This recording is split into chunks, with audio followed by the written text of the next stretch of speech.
My fiancé said, "Trust me, it's just a bachelorette party." 2 days later, a stranger sent me a video. Subscribe, leave a like, and drop a comment. It helps the channel grow and gives me the motivation to keep sharing stories like this. I need to tell someone this story. Not because I want sympathy, but because I need to say it out loud. Maybe if I can get through telling it without my voice breaking, I can finally start to believe it really happened. Her name was Sarah. We'd been together for 3 years that felt like a lifetime in the best possible way. Sarah was easy to love. She had this laugh that could fill up a room, and she'd scrunch up her nose when concentrating on something. I used to watch her read just to see her make that face. I proposed on a Tuesday morning in our kitchen. She was making coffee in a ratty old t-shirt, humming some song I didn't recognize. The ring had been in my sock drawer for 2 months, but suddenly waiting another minute felt impossible. She said yes before I even finished the question. The wedding was 3 weeks away. Small ceremony, just family and close friends.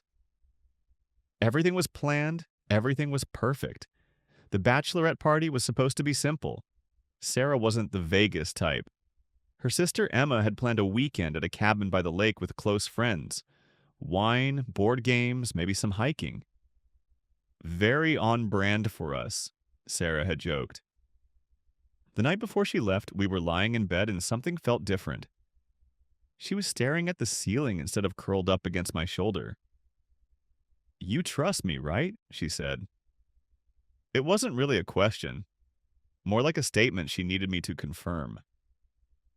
"Of course I trust you. Why would you ask that?" She was quiet for a long moment. Then, "Promise me something. Promise me that no matter what you hear, you'll remember that I love you. That everything I do is because I love you." I should have pressed her on that.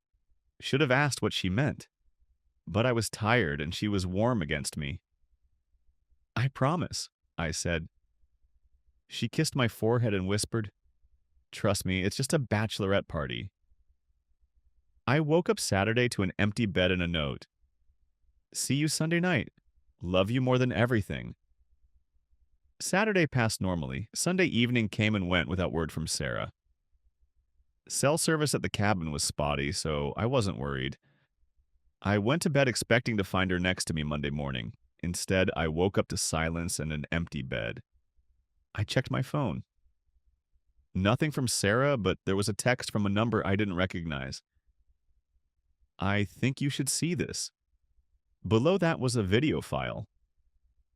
I stared at the screen for 30 seconds before opening it. My hands were already shaking. Some animal instinct already knew this was going to change everything.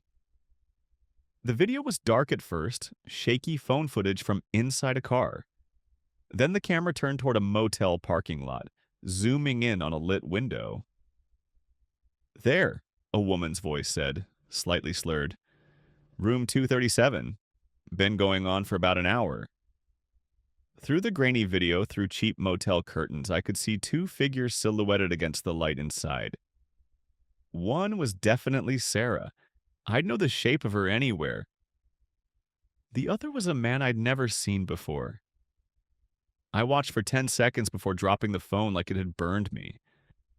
I sat there staring at the black screen, trying to make sense of what I'd seen. Maybe it wasn't her. Maybe it was a mistake. But even as I thought these things, I knew they weren't true. I picked up the phone and watched again and again, each time hoping I'd been wrong, each time becoming more certain I wasn't. The timestamp showed Saturday night while I was home working on our wedding seating chart. I called her. Straight to voicemail. Her bright, happy voice. "Hi, you've reached Sarah. Leave me a message and I'll call you back." I hung up without saying anything. The next few hours passed in strange suspension. I showered, made coffee, sat at our kitchen table. Everything looked the same, but felt like I was watching someone else's life through glass. Around noon, my phone rang. Sarah's name, her Christmas morning photo smiling at me. "Hey," I said, my voice surprisingly normal. "Hey, yourself. Just wanted to let you know I'm on my way home." Should be there in a couple hours. How was it? It was good. Really good. Exactly what I needed. There was lightness in her voice that hadn't been there Friday night. I missed you, though. Did you? She paused. Of course I did. David, is everything okay? David. She only used my full name when worried. Everything's fine. I'll see you when you get home. Okay, I love you. Yeah, see you soon. I hung up and immediately felt sick. Not heartbroken sick, just physically nauseous, like my body was rejecting reality. She walked through the door at 3:17 p.m. I was sitting in the living room staring at the clock, waiting. I'm home, she called out, same as always.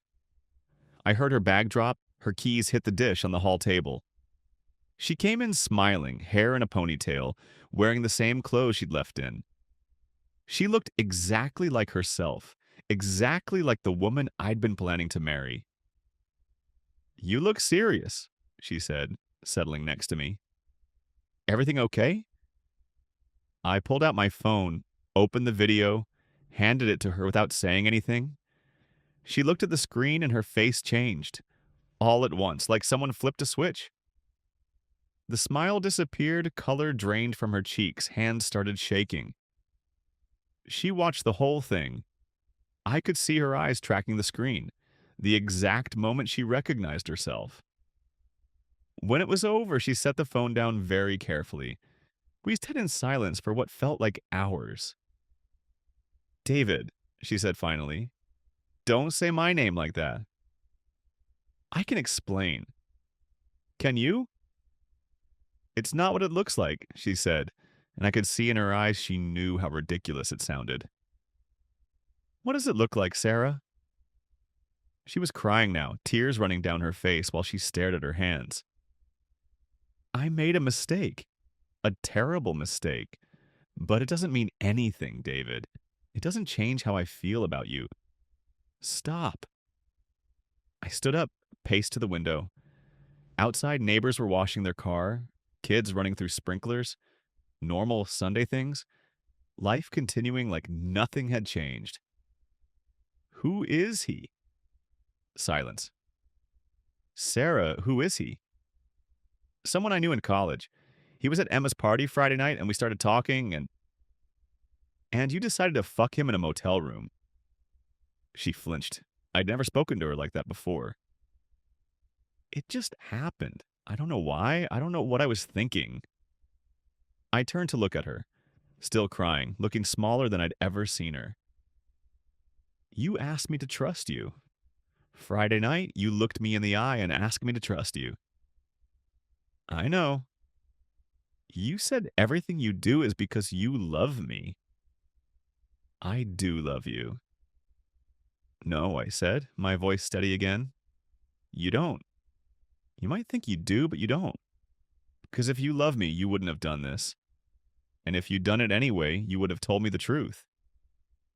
She was sobbing now, whole body shaking. Please don't do this. We can work through this. People make mistakes, David. People fuck up and fix it and move on. I knelt in front of her, took her hands like when I'd proposed. Sarah, look at me. She looked up, eyes red and desperate. I can't marry you.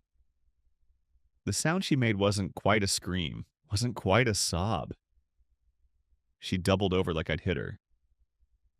Please don't leave me. I'll do anything. I'll never see him again. Just please don't leave me. I stayed there holding her hands, feeling strangely detached. I'm going to pack a bag. Stay at my brother's tonight.